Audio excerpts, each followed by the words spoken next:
Hello everyone, it's Jack Cotton, luxury real estate expert, author, and agent. We're crashing through our 12 deadly business planning sins. We're going to make them all history in our business planning endeavors.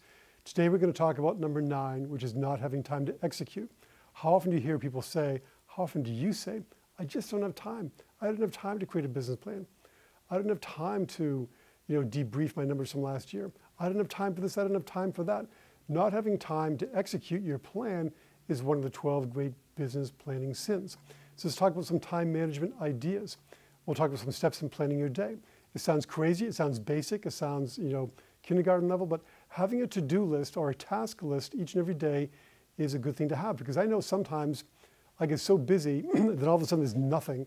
An appointment gets canceled and I see a 1 hour void or a half hour void in my calendar, and I'm so stressed out, I don't know what to do to fill that time. But guess what? All I have to do is go to Outlook, click on my task list, and I can find a million things to do. And it gets done, and I can just cross some more things off my list. So having a to-do list is critical. Enter appointments. Enter your to-dos as appointments. If there's something you need to do for yourself, make it an appointment, put it in your calendar, because it's more likely to happen when you do that. Always review your master plan, otherwise known as your business plan. Review it every single day and ask yourself this question: is what I'm doing at this minute keeping me on track to achieving my goal?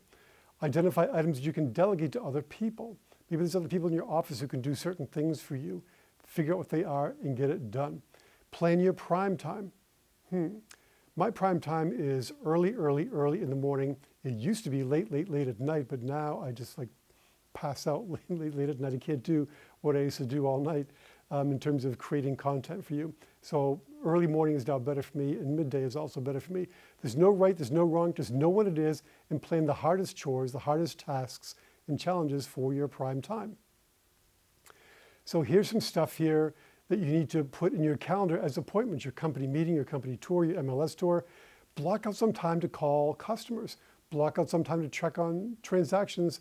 And most importantly, block out some time to call your sellers at least once a week. We talked about that last summer when we talked about keeping the listing and communicating.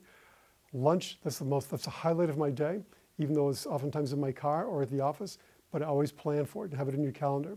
Then plan some office time to be in the office. It's not necessarily uptime if you do that at your office, but some time to be there to answer calls, to follow up with things, and just check on files and make sure everything is still there and running. Some more stuff you can do is preview property. Even though you're going on your office tour and you're going on your MLS tour, it's a good idea to preview property, drive around, go look at things, go to other people's open houses so that you know what is out there competing with your own listings, and you're better positioned to talk about them when you're having your weekly conferences with your seller. Prospecting, block out some time for prospecting. If you prospected, I don't know, an hour a week, you'd be ahead of 95% of all the agents in the business. Block out some time for practicing.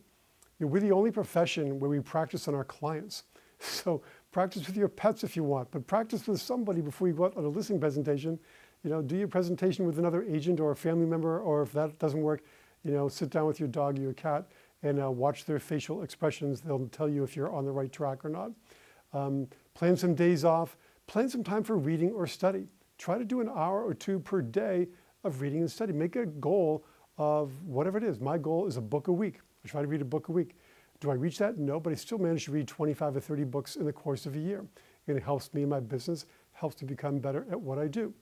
So more time savers, qualifying buyers and sellers saves time. The more information you can get about your buyers and sellers, the better you can do your job. Overpriced listings are the biggest waste of time in the business. So next time, some action items are to refine your perfect day, make your perfect day in real estate, download the business plan at luxurybusinessplan.com, and then don't forget to sign in, log in, check out luxuryrealestateunplugged.com. Until next time, make it a great week.